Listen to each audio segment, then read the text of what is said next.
Do Nedlands need you as a representative in the parliament, in the state parliament? Do you think? I believe they do, because what's happening is all local government, not just the City of Nedlands, but all local government is being deprived of its planning powers.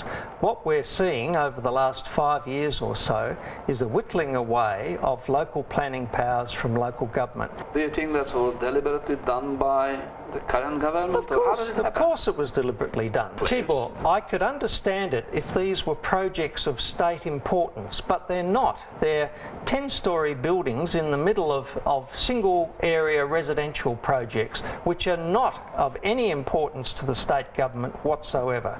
And I'm very much in favour of these types of decisions that affect local living environments. They should be made by local governments.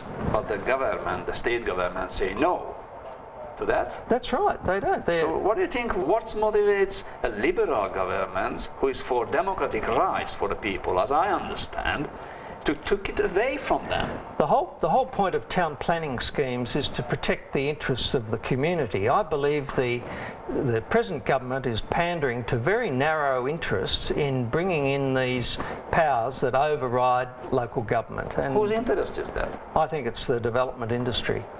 And not the general commercial developers so much, but the developers that want to build these large office buildings in the middle of residential areas. So where the idea is coming from? Okay, that's just simple as that. Money talks, bullshit walks. I think it's vested interests. Yes, vested I do. Interest. I believe it's vested interests. What do you think how it can be changed? Because what we know is the legislations are passed, new laws exist, so how could we work around that? It's not too late for that?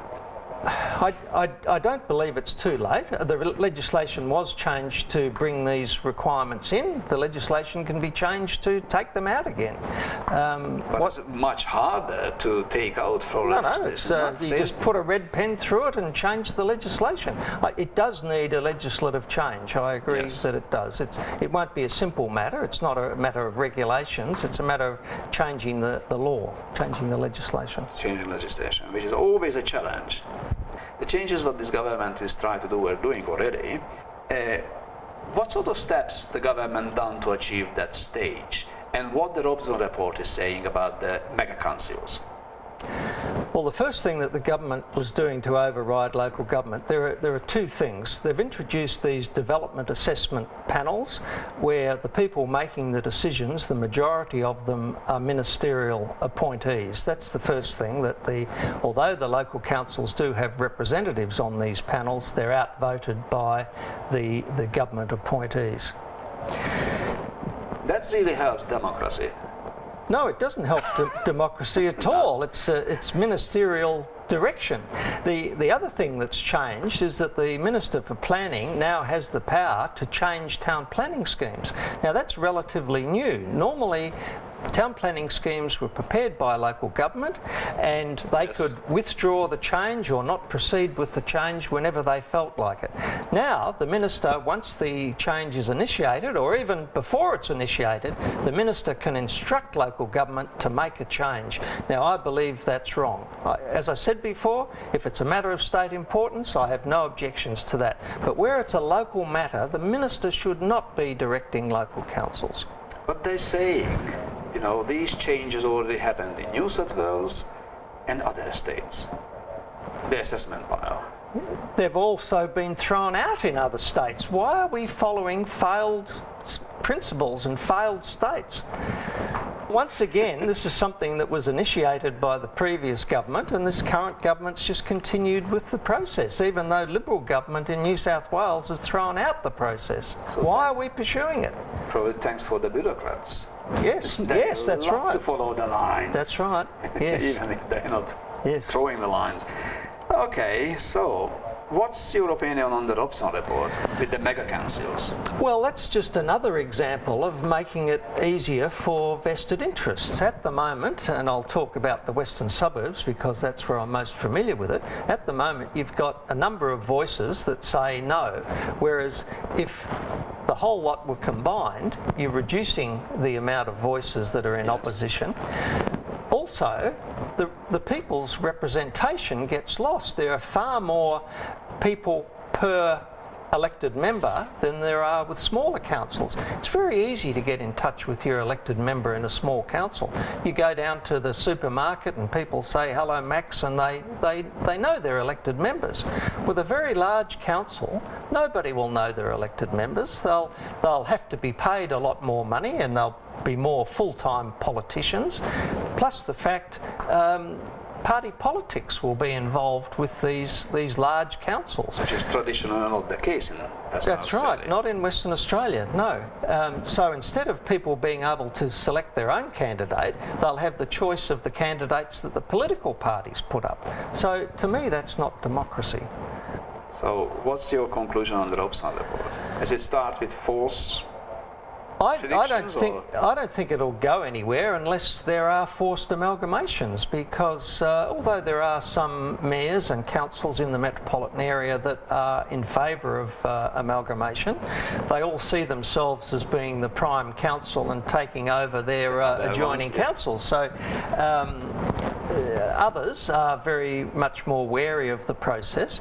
But you have to ask yourself, Perth is in the top 10 most livable cities in the world, and local government is largely responsible for that. You've got to ask yourself, why are we changing? Local government in Western Australia works well.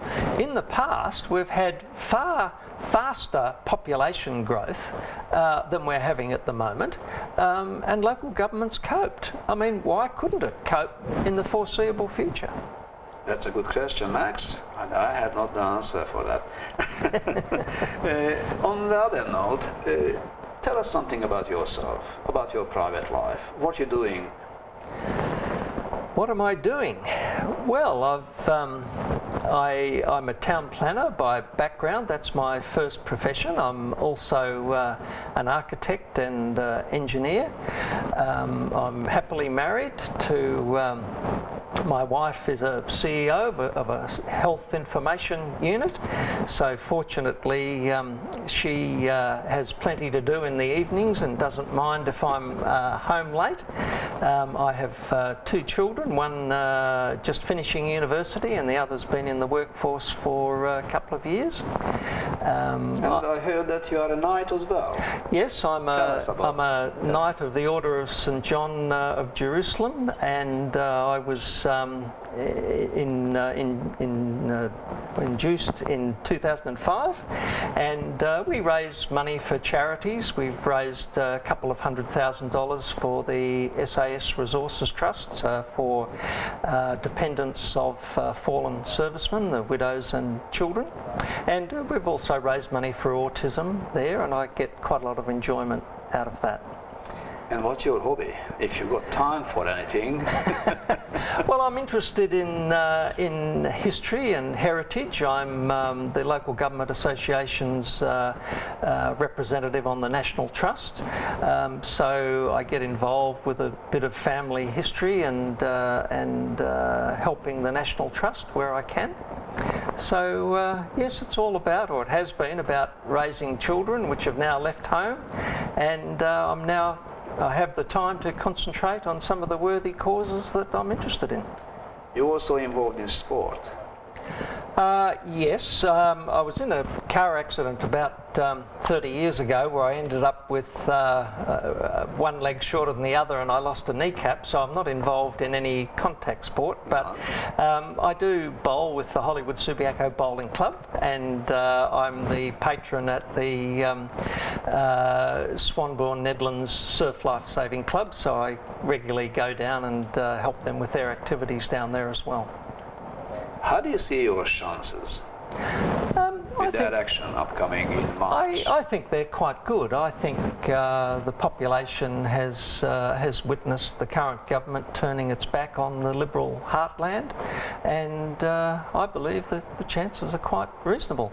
I've just got to come in ahead of the Labor government in the first round, so I anticipate with a bit of luck I'll get their preferences, and that might get me over the line.